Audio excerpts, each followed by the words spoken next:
It's great to have a joint service between the Mandarin and the 1.5. So I should be speaking in Mandarin right now, but I'm the English pastor if you don't know. I'm Pastor Casey from the English congregation from next door. I'm here to kind of host this service right now. And I have the honor and the privilege to introduce Pastor Roger Huang. And Pastor Roger Huang is from San Francisco. He was originally born in Taiwan, but moved there like 40 years ago. And God has called him for a great ministry up there to serve the poor, serve the marginalized, and the San Francisco Tenderloin area.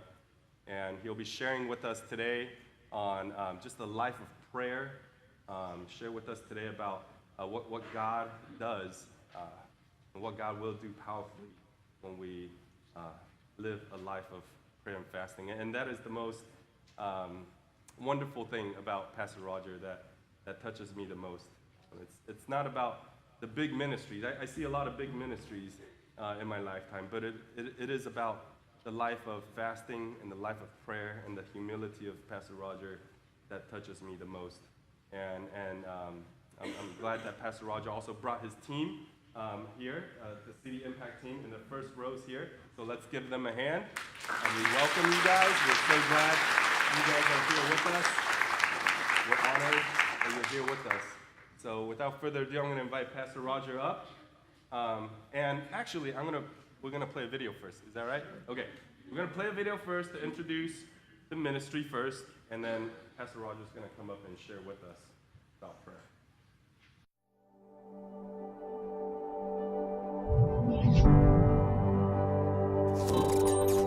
The Tenderloin District is 300 times more crowded than the rest of San Francisco, and in less than 1 square mile contains 37,000 residents living in 586 low-income apartment buildings.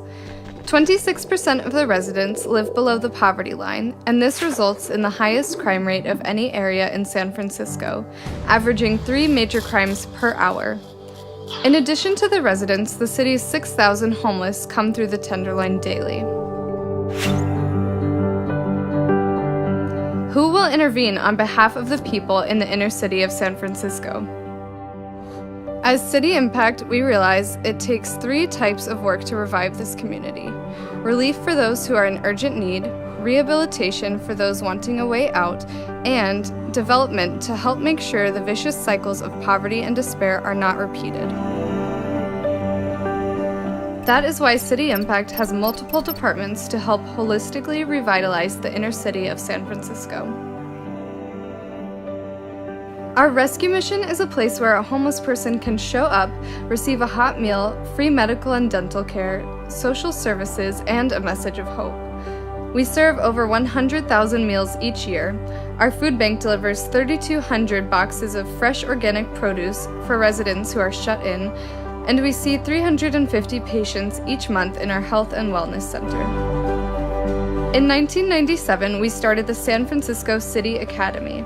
We were the first school in the Tenderloin District to give children easy access to education and the opportunity to go to college and break the cycle of poverty. These children can now walk to a school across the street from a police station, into classrooms where teachers have prepared and prayed for their students each day, and receive personal tutoring and a self-paced curriculum to help each student individually. Thousands of people in the Tenderloin are alone. The true reflection of the community isn't what is happening on the street corners, but what is happening behind closed doors. With our initiative, Adopt a Building, our vision is to adopt every building in the Tenderloin. And since we launched, we've made many friends with people who were isolated, from the elderly families to the mentally ill. We've knocked on their doors, gotten to know them, met their tangible needs, and prayed and shared the gospel with each one. Our volunteer center is a training ground to equip and mobilize volunteers to serve people. Our vision is for volunteers to experience God working in and through them, for it is by self-forgetting that one will find themselves. We host short-term mission teams from across the U.S., long-term interns, and local weekly volunteers. City Impact's rehabilitation program is a newer venture to truly deal with the addiction problems in the community. Work is a place where we derive so much of our purpose, a community that we are accountable to, and is critical for successful rehab programs. That is why we are developing social enterprises at City Impact to create job opportunities for this new rehabilitation program. Sober living and work therapy must go hand in hand. So many of the root issues in people's lives are things that only God can heal, and our community church helps the people in the Tenderloin find a place of refuge spiritually, to seek God and find a family that will love and care for them. At the end of the day, City Impact is not just about social justice. What we want more than anything is spiritual justice, God redeeming this community through us. If we don't go, who will?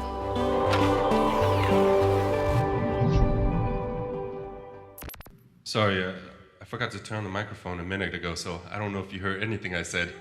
But how many of you actually prefer to hear translation in Chinese? 有谁需要中文的耳机翻译？举手一下好吗？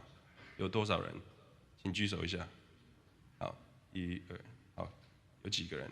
好，那等一下呢，请你到后面去拿那个耳机，我会在。没有了。已经拿了。sorry， 好，你们已经拿了。好，那 OK，then we welcome up Pastor Roger to come and speak with us.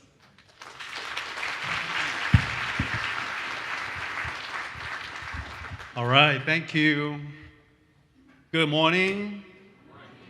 你早，你好，Bonjour.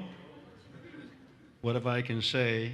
I want to talk about the prayer. Prayer is so important in God's work. And before I came here to your church, I got a call from my friend, Pastor Terry, and Terry Liu, he lives here in the neighborhood. He said, I'm going to have you come to Pastor Casey's English church. And then later on, he said, you know what, they're going to combine the services. And from that moment on, see, when God begins to do something in your life, don't wait till the last minute. The Holy Spirit said to me, do you think you deserve to go to that church? Do you think that they really need to hear from you? No. I'm sending you. So you better get ready. And I've been preparing the notes as we should. But I stay in Terry Liu's house. He gave me a small room,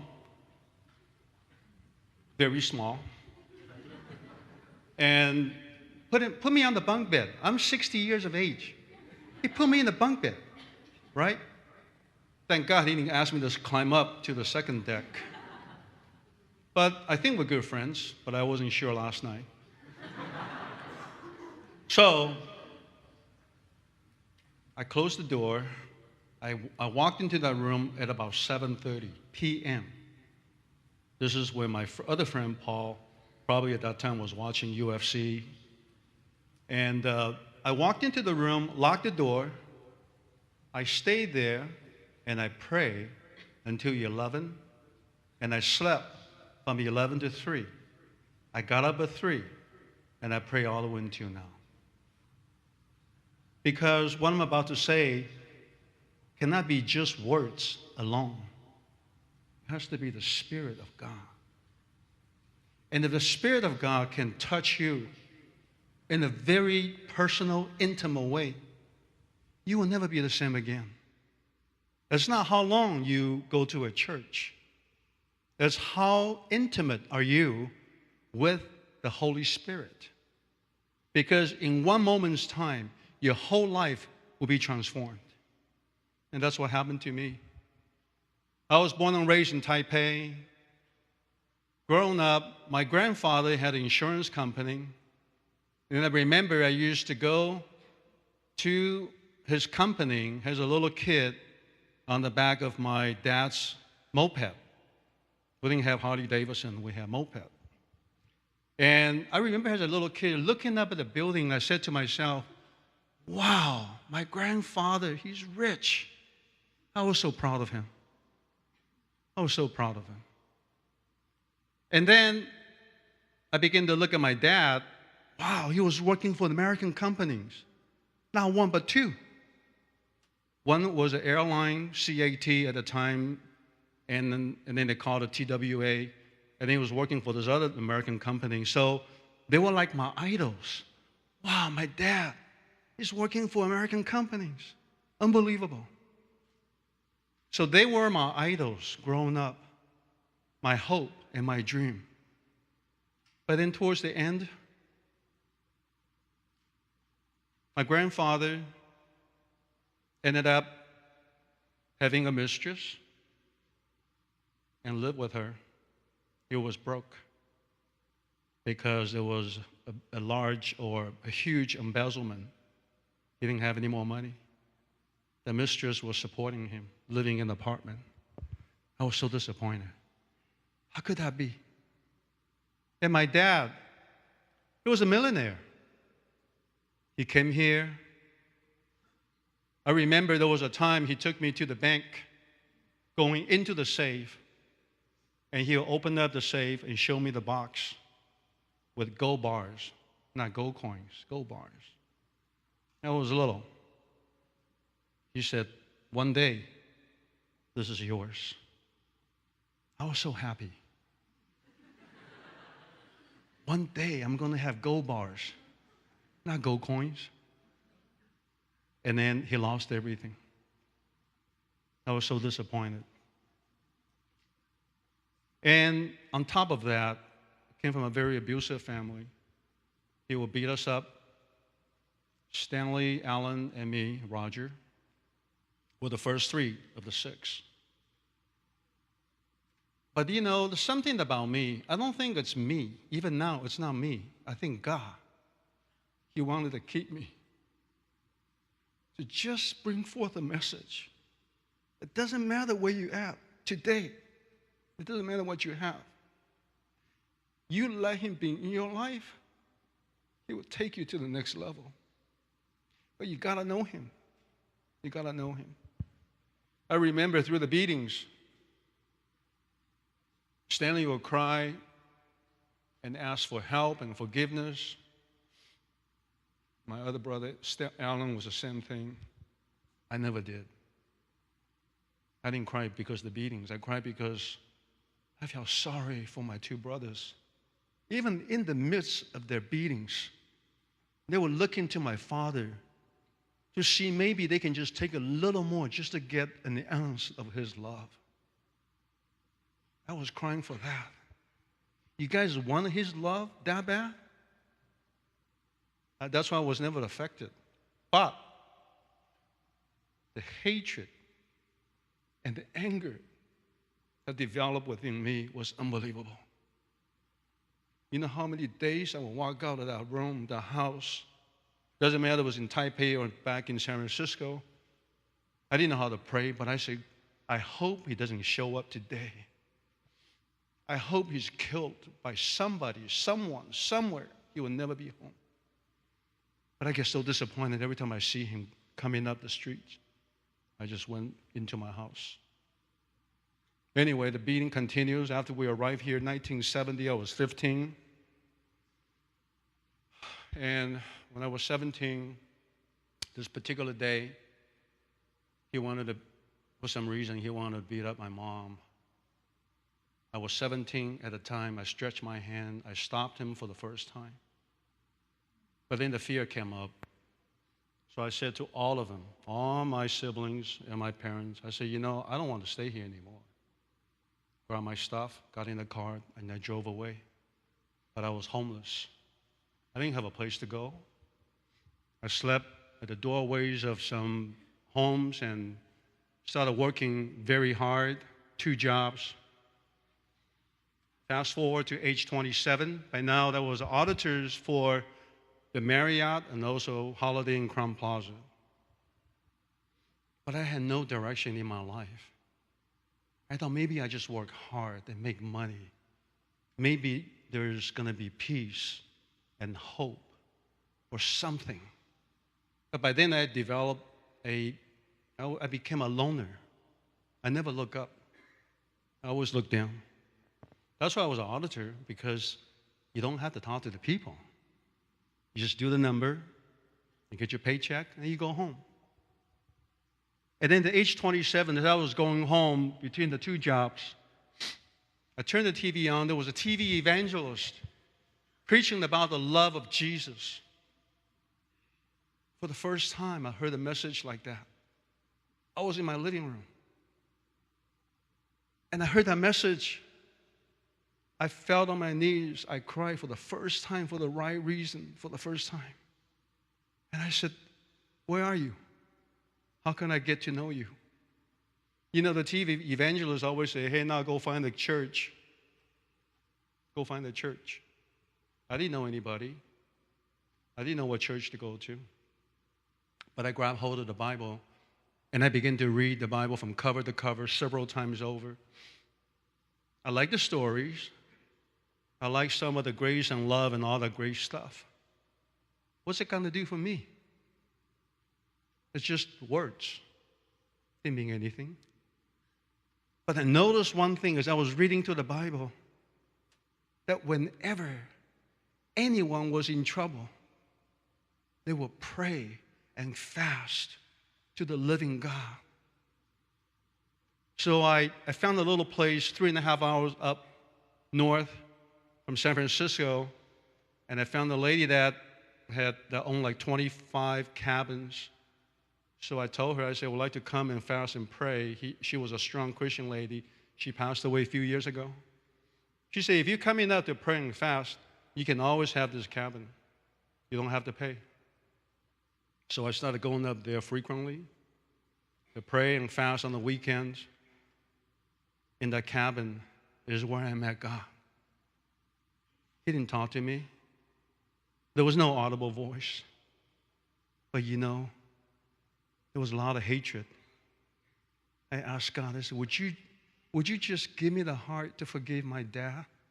Because I just hated him so much. But how can I read the Word and have that much hatred? It took a while. It took it away. Then I asked God, would you please forgive my mom? Because I hated her just as much. She let my dad beat us up and didn't even intervene. And God took that away. And I became complete. Then I said, what do I do now? And I remembered every now and then in some of the little churches that my wife will go to, she said, Roger, we need to serve God.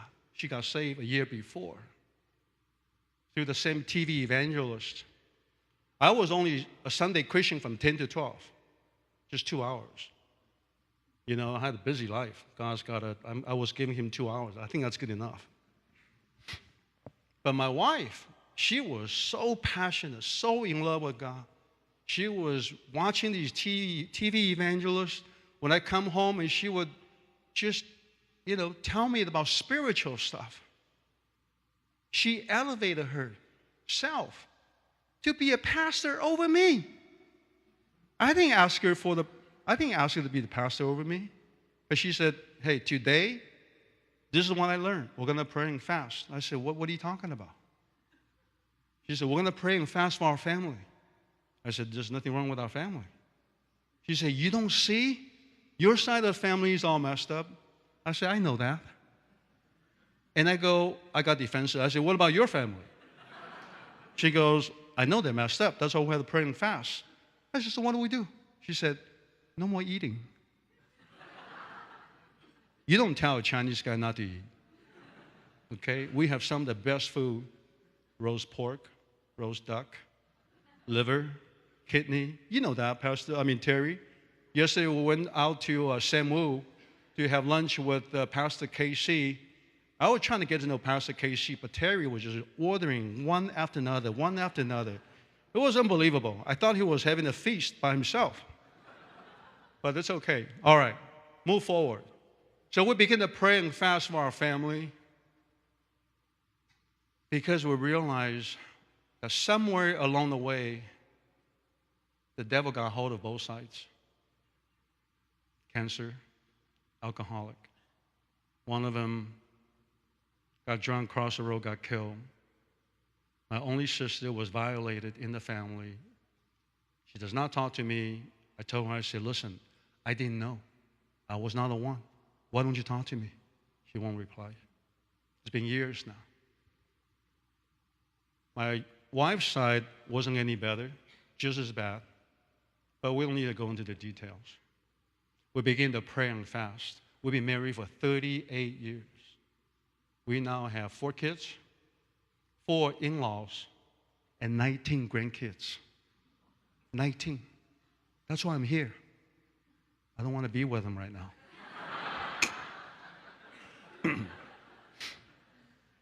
Pastor Casey was thanking me. Thank you for coming. Thank you for coming. Pastor Casey, thank you for having me here. So it works. Prayer, fasting, it works. And then I begin to pray. I said, God, I want to work for you. But all we knew was church, right? Church work. What can I possibly do in the church? I don't sing. I don't dance. I don't play drums.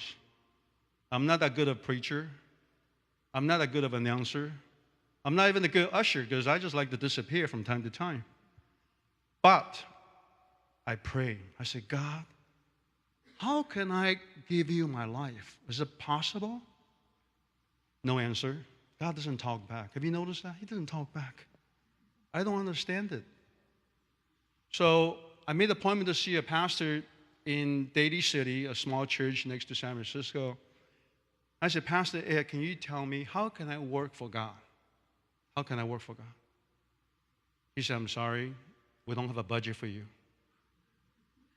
We don't have money for you.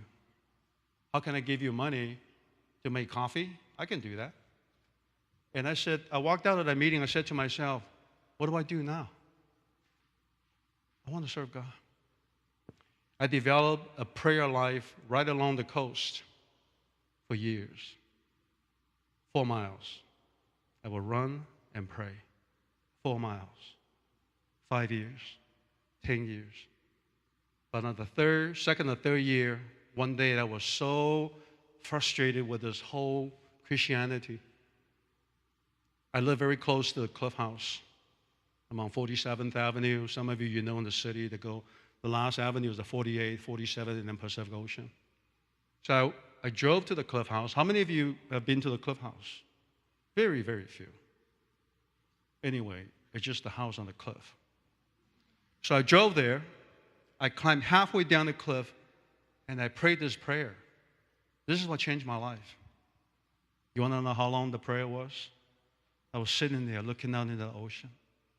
My wife was growing tremendously in the Lord. I was just a Sunday Christian for 2 hours. I've seen some powerful Christians in that small church. One of them was getting people saved, the left and right. The other one was a powerful worship leader. The other one was a powerful preacher. I said to God, I have none of those. Can I still serve you? So I prayed this prayer. I remember this so clearly. You know why? Because I had that intimate moment with God. I sat there, and the waves was pounding the rocks, and I look out there. I said, I don't know who you are. But I want you to know, if you touch me, you show me the way, I'm going to go after you. I don't care about anything else. That was my prayer. Less than 30 seconds, it changed my destiny. You got to make that first commitment. The church services, it won't change your destiny. It's you and God alone in the room without your cell phone, without all the interruptions. And then one day as I was driving through the Tenderloin, because I was hired by this hotel to work as an auditor there, I parked my car. When I got off work, I was going towards my car. I knew that the place was a little bit rough, but I didn't know what it was. And I noticed I had a flat tire. So I called for the tow truck. While I was waiting for the tow truck, I saw a kid. He was getting beat up by some of the older kids. You know, I grew up in an abusive home. When I see things like that, it doesn't sit well with me. So I look at the kid. I didn't know what to do. I was a coward. I was a coward. I didn't know what to do. I started having excuses to myself. Oh, I'm married, I have kids, I got 2 jobs. I'm a Christian. I don't need to get involved with this. I drove away. From that spot to my house, about 15 to 20 minutes. And God spoke to me. In my mind, impressed upon my heart. He said, what if that was your son, what would you do? I said, well, I would have jumped out of my car to rescue him. And he said, for me, they're all the same. It was just in that moment. And when I got home, 3rd floor apartment, I walked in, my wife was there. She turned around, she knew something happened. Wives, they know everything. Good, bad, and ugly. She turned around, she said, what happened to you? I said, I don't know. I was so emotional. I said, I don't know, but I think God spoke to me. I told her about the incident. We prayed and we cried. And the next day we made 50 sandwiches. And I brought them to the Tenderloin.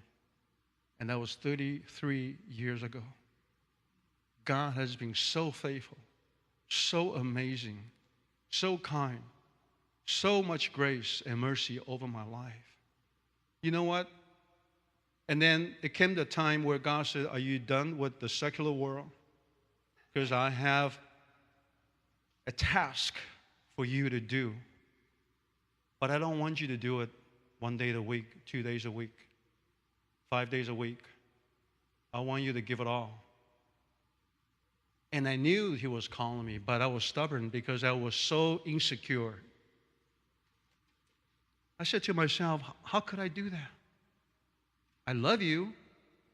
I mean, I really do love you, but are you calling me to go into the Tenderloin and serve you like full time? Who's going to pay me? I didn't say anything, but one day in the kitchen, my wife looked at me in the kitchen. She said, Roger, go in with God. I said, what are you talking about? Who's going to support the family? She said, I'll do it. I said, no, you're not doing it. Let's go in together. We quit 3 jobs. We gave back a new car to the bank. I had a piece of property. I gave it back to the owner. We cut back on all of our spendings. We went into the Tenderloin. It sounds like a fairy tale, but I'm telling you, I'm standing here today. If I lie to you, God will strike me to death. If I lie to you today, right now, God will strike me to death. We went into the Tenderloin. We began to pray and fast and pray and fast. And every time we did that, God came through in so many ways. We fasted for 1 day, many times, 3 days, 7 days, 21 days, 33 days, 40 days twice. And God came through. And now, I don't even care if we don't have anything. If God has shown himself to be faithful for 33 years, and I'm broke today, am I still going to worry? No, I'm not going to worry. I'm going to continue to trust in him. And he's done it for us over and over and over. So unbelievable. But, you know, you saw the overview. In a little while, we're going to show a DVD on the City Academy Elementary School. Michael is going to come up and share with you on something that is very important for you to all get involved. But what I want to talk to you today is not about accomplishment. That's not accomplishment. In American Christianity, how much do you have? How much do you own? How many in your church? How many people do you sleep? Do the homeless sleep in your shelter? What's your budget? What's your revenue? That's American culture. I'm telling you today about God's culture. God's culture is, when was the last time you spent time with him? When was the last time that you spent time with him, that he changed your destiny? You know, 3 years ago, a rich guy called me from the East Bay. When I say East Bay, in the Bay Area, there are different parts of East Bay. There's a poor East Bay, There's a medium East Bay and the rich East Bay. Well, they came from the very rich East Bay. Black Hawk, San Ramon. And this guy called me. He said, Roger, I want you to come to the master's program. I'll pay for everything. We're going to be in the country club. We'll provide lunch and dinner. You're going to sit with millionaires. I'll take care of you. I said, Tom, master's program, what's that? He said, you know, Master, Jesus. I said, so what do I do? He said, you're going to come. And you're going to learn how to give yourself to God. I said, oh, I guess I'm not serving the master here. I went there. I sat with these people. They're in the 60s now. They accumulated unbelievable amount of wealth. But to go to that program for 2 years so that they can understand how to divert some of their wealth to God's kingdom. And I went there for a few sessions. I said to myself, nothing is going to happen in 2 years. What they need to do is to sit with God. Because if they sit with God, they will give. And they will give largely. Not 5%, not 4%, not 1%. So after a while, I said to Tom, Tom, this is not a place for me. I don't have millions, and I'm already giving myself to God in the $10. So I'm going to quit. He said, you cannot quit. We need you there. I said, no, you don't need me. You need God, and they need God. And I walked out. He was so mad because he spent so much money, and I walked out. I mean, I ate pretty good, but I walked out. Because I said to myself, if we want to know God, we have to come to a place to surrender ourselves by just being with Him, just Him and us. Let me tell you a quick story. As we got there, we began to go into the high-rise building and tell people about God, tell people about Jesus.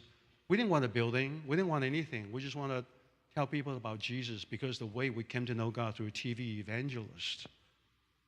So we started knocking on doors, and then 10, 13 years later, I saw a building for sale. And I said, wow, I'd like to get that building. But by then, we had nothing. So I called the realtor. He said, the building's $1.2 million, on and on. I said, well, I would like to get it. The brokers, they're very sharp. He looked at me. He said, with all due respect, where are you going to get the money? Now, I was on fire for God. When you're on fire for God, you really act silly. Because I told him, I said, don't worry about it. We'll get it. He said, who is we? We were sitting in the little storefront, a little folding table. It didn't look rich at all. And I said, God, He's going to come through. I was so excited. But he looked so worried. Then he goes, I don't know, Mr. Huang. I don't know about this. I said, trust me, it's going to come through. So we signed the offer. Can you believe it? I had nothing in my bank. We signed the offer. He walked out. He didn't look very happy. Then I told my wife, I said, I just signed the deal, $1.2 million, we're going to get it. You know what she said to me? Roger, where is the money? I said, I don't know. But I think we can pray to God, right? Isn't that what you said? If we need something, just pray to God? She goes, no. No? She said, now we need to do something a little more drastic. We have to fast for 40 days. I said, oh my goodness. Do we have to go there? Can we just pray for a few hours? She said, no, we're going to fast and pray. And we did it for 40 days. At the end of the 40th day, I'm not kidding you, some elderly Asian ladies coming down from the Knob Hill, they found me right there on Eddie and Jones. And they were, shorter than me. And they just started pulling me. There's something about elderly Asian ladies. They like to pull my shirt. So they're grabbing my shirt. Are you the one? Are you the one? I said, am I the one what? He goes, that building, are you getting that for Jesus? I said, yeah, I'm getting that for Jesus. We couldn't even talk to each other. They spoke Cantonese, You know, I spoke Mandarin, but we just pointed to the building, Jesus, Jesus, Jesus, and that was it. And they started pulling out the checkbooks, and they would start writing some very large amounts, and they gave it to me. And I was like, wow, I don't even know these ladies. I wish I had called Jesus more. And then one of the ladies said, would you please come up to our prayer meeting up on the Knob Hill on Wednesday. So the following Wednesday, I walked in with my wife. Beautiful homes, 3-story tall. When I got in there, I took off my shoes. I heard this loud noise, just people shouting. I was like, what is that? We walked all the way down this narrow hallway. We made a left turn into a family room. And it was a group of like 30 to 40 elderly Asian ladies praying in the Spirit. And the host, May Chen, she turned around. She said, Roger, welcome. Bring your wife over here. Why don't you guys kneel in front so we can lay hands on you? And they began to pray over us in the Spirit. When they got done, May Chen said this. She said, we have been meeting here over 30 years, praying that God will send someone to the Tenderloin. And when we heard about you, the Holy Spirit said, go get that man. He said, that's why we came looking for you. And they gave me some more personal checks. And one of the ladies said, come to my house. My husband would like to talk to you. So the following week, I went to their home, 3-story tall. Now we're in Sunset District. Walk into the second floor, into this large living room. The husband was sitting right there in the middle of the room. He said, why don't you come over here and just hold my hand? So when I got close to him, I grabbed his hand, and I realized he was blind. And he said, let me tell you a story. 20 years ago, I made a lot of money. But God said, hold it. One day, I'm going to tell you to release it. And then he said to me, he said, when I heard about you wanting to get this building for Jesus through my wife, the Holy Spirit said, release the money that you've been saving up and give it to this guy. And he said, are you the man? I said, I am the man. So he told his wife to go get the stuff. She gets behind this curtain and comes back out with a bag of gold coins. With the gold coins and all the personal checks, we bought the building. And the price had dropped from 1.2 to $660,000. 4-story building. It is now valued about $7 million. But it's not about money. God can provide for you in so many different ways. Your marriage, your relationship, your jobs, whatever it is. But we have to get back to Luke 11. When we pray, we have to be persistent. I want to show a quick DVD, and Michael's going to come and share with you. May your hearts be open to what God's calling you to do today. God bless you.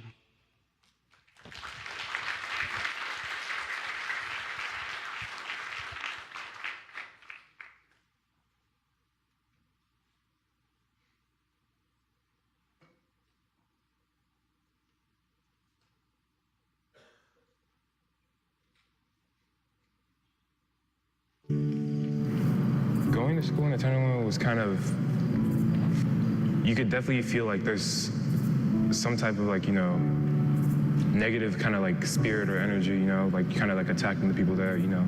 You go walk to like block from block and you see like at least hundreds of alcohol advertisements or like, you know, drugs on the floor and things like that. You know, when I tell people I went to school in the Tenderloin, they didn't even know there's schools in the Tenderloin, you know, because it's like not even like a place that you'd expect there to be a school. I'm Akenna Bogu. I am a student here at UC Santa Cruz, and I'm currently majoring in bioengineering. And I can't say like, you know, I would be where I am right now without going to school in the Tenderloin, you know. City Academy started simply because I came here to reach the kids in the Tenderloin. There's no way you can get out of this place. They don't have education, they don't have support system. And what really got me was one morning I was driving through, 7 o'clock. I saw these kids just line up on the sidewalk waiting for the school bus to take them to another place. They were being shipped to something like 40 different public schools throughout the city. I said to myself, If they were in a rich neighborhood, that won't even happen. Just because they're immigrants, refugees, and here they are, I said I had to do something.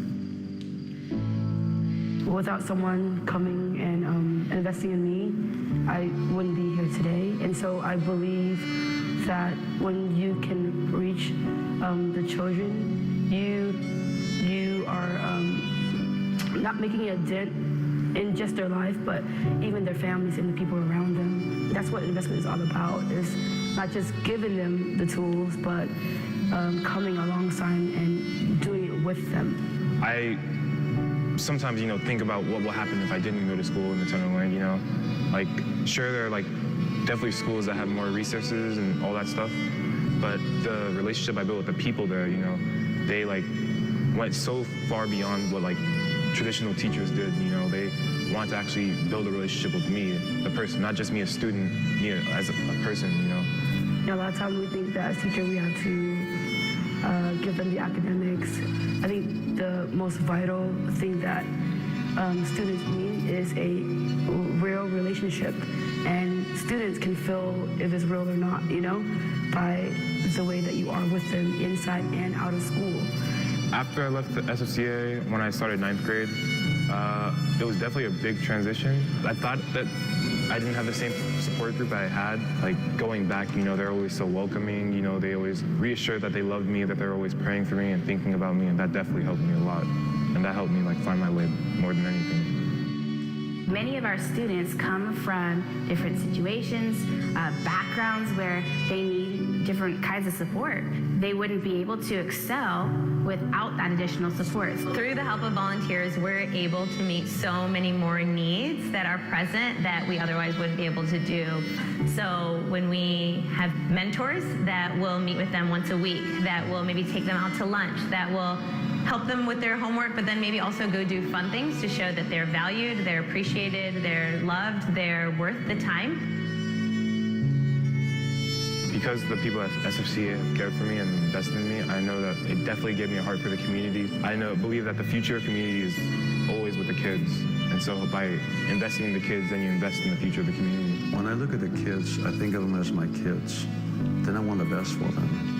And so by investing in kids in the City Academy, you kind of just, invest in the future of the Tenderloin, give them that opportunity, give them that hope, that they can actually achieve something. The potential in these kids is limitless, but we gotta be there for them.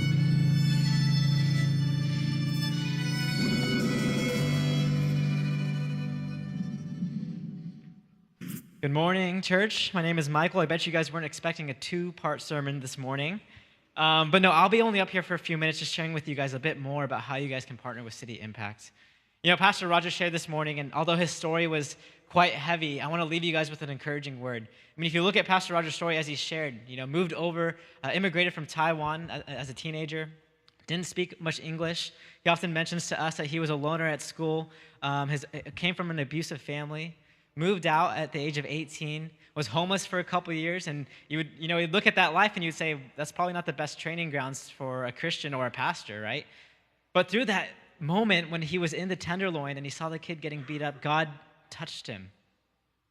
And what I want to tell you guys today is that one man or one woman can make a difference. Look at Pastor Roger's life, all that happened. And you saw the video that we began at the beginning of the service that shares all the ministries that we do at City Impact. But we started out by just going to the community and handing out 50 sandwiches, praying for people, building relationships, and starting small and trusting the process with God, fasting for 40 days and getting buildings later on. And before we go, I just have to tell you guys a way that you guys can effectively partner with City Impact. I'm from the Irvine area. I grew up down here my whole life. Moved up to City Impact a few years ago, up to San Francisco a few years ago to serve at the ministry. I fell in love with what God was doing up in this community. Now City Impact was serving the least of these. We have a variety of ministries that service the community, but I want to share a bit about our academy and how we reach the kids. The Tenderloin, as the video mentioned, is less than 1 square mile, has 37,000 residents, 6,000 homeless passing through every single day, and 3,000 kids growing up in this community. And on my walk to work every single morning, I walk 1 block, and it's the craziest walk of my entire life. We walk past homeless people strung out on the streets every day, people shooting up right in front of you, crack pipes out, Police walking by, just kind of, minding their own business. 3 major crimes happen every single hour. Shootings that happen on a daily basis. People with knives out. It's crazy. We were doing street ministry the other day, and this guy literally pulled out a machete and showed us, and we're like, oh, cool. Kind of stepped back a little, got a little nervous. But it's needless to say, the Tenderloin is a very crazy community, and there's kids growing up in this environment every single day. And what our heart is as City Impact is that we exist to intervene. We exist to intervene on behalf of the people in the inner city. And at our K-8 school, we exist to intervene on behalf of the kids, the 3,000 kids that are growing up in this district. We were the first school in the Tenderloin. 20 years ago, Pastor Roger was driving home one day, and he saw kids lining the corner, getting bussed out to all different school districts, and he wondered, he said, man, like these kids should have a school in this community. These kids are getting bussed out all over the city. They're standing, waiting for the bus next to dealers on the street who are literally dealing to these kids and getting them involved in their business at a young age because where are their parents? They're working 2 or 3 jobs. Dad's gone. That's the story of the Tenderloin. We see the cycles of poverty and despair repeat itself because that's who the kids look up to when they're waiting for school. And they see these drug dealers out there and they're recruiting them right there. The video that we shared was about one of our students named Ike. He came to our school from kindergarten to 8th grade. And now he's following Jesus. He's going to a tremendous school, studying biology engineering, and he comes back and he invests in kids' lives because he knows how important it is to have a mentor in his life like he did for these kids.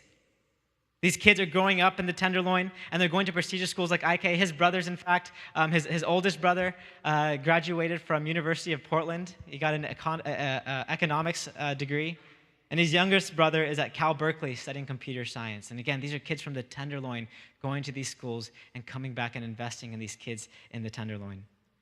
Now, I want to tell you guys one quick story about a current student at our academy. His name is Ethan. Ethan's 7 years old. He's in the 3rd grade, and his sister, Leilani, is in the 1st grade. Now, Ethan would act out a lot at school, and it's very common in our academy that we have kids act out a lot. And that's mainly due to what happens at home. Ethan would act out. He would completely shut down. He wouldn't do his work. He would, throw tantrums. And our teachers would repeatedly take him outside of the classroom and just say, hey, Ethan, what's going on? What's going on? Wouldn't get a word. What's going on? Wouldn't get a word. Weeks would pass by. And then finally, our principal of our school, Ethan's out of the classroom again. I'll go up and I'll talk to him. And she stands there with him and she goes, Ethan, listen, we can't help you if you don't tell us what's happening. What's going on? If you don't tell us, we can't do anything, and this is going to continue. Ethan goes on to tell our principal that when he goes home, his mom's boyfriend is abusing her and has abused him. And how can we expect these students growing up in this crazy district, walking to class every day in this with insanity happening around them, and then they go home and it's even crazier there? And they come to school, and it's their only safe place, and all they can think about is how they're going to survive that walk home and how they're going to survive once they get behind that closed door at home. Not too long after, we continue to find crumpled up drawings in Ethan's desk, and we take him out, and it shows just violent drawings. And so we start sending him to our counselors at our academy. And through counseling, Ethan has finally begun to cooperate in class, open up. His mom now comes in to drop him off at school. She comes into to the receptionist, and she's built a relationship with our school staff. They go out to coffee. She shares Jesus with them because, at City Academy, our K-8 school, it's honestly more than just a school. It's a family for these kids. It's a family that these kids don't have. It's a family even for the parents, the family that they don't have. And so with our school, we actually have a picture of some of the students enrolled at our academy. Here's a picture of our kids. We have 100 students at our academy from the Tenderloin coming every single day. 83% of these kids are below the poverty level. 50% of these students come from single-parent homes. So if you draw a line right down the middle, half of these kids go home to a house without a father. And you might be thinking to yourself, well, why should I care about the Tenderloin? That's your guys' neighborhood.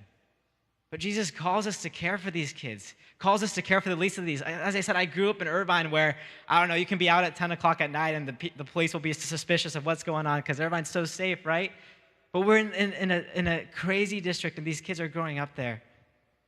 And so I want to ask you guys, if you guys would help us intervene on behalf of one of these students' lives. All it takes is $38 a month. $38 a month, and you can sponsor one of these kids.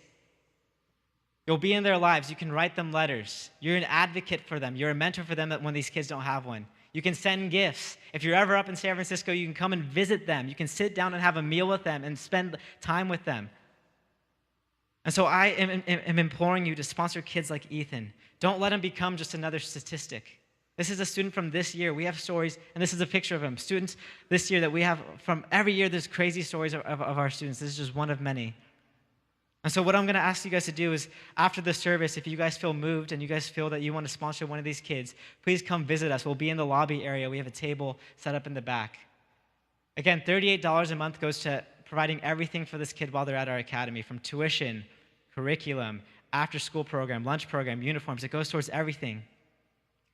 Your support is literally placing your child in one of the safest places in the Tenderloin, and it's making a difference. Kids are growing up in this academy, loving Jesus, on fire for him, getting a tremendous education in one of, again, the worst districts where the average education is a 7th grade degree, I guess, if you give degrees for middle school.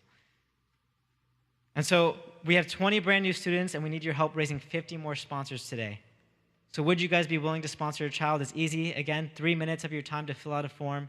We'll give you guys one of these profiles. We'll mail them to you after when we get back to San Francisco. And today we're offering a complimentary book, Pastor Roger's book, Chasing God, that shares stories like the ones that he shared today about prayer, fasting, and the experience of him in the San Francisco and the ministry of City Impact. So I'm going to invite Pastor back up to close out our service with a word of prayer. Pastor Casey is here. Thank you guys very much for having us. Again, we'll be out in the lobby. Please come visit us and ask some more questions about our program. Thank you.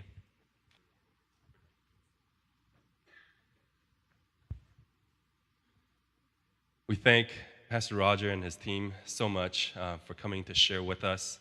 And we are blessed, tremendously blessed, to hear their story, to hear how much God is working through their lives. And every time I hear Pastor Roger's testimony, I'm encouraged to pray and to fast and to believe God for more. And I believe that God will do more in your life if we imitate that lifestyle. Amen? Let us stand. May the Lord bless you and keep you. May his face shine upon you and give peace to you. In the name of the Father, and of the Son, and of the Holy Spirit. Amen.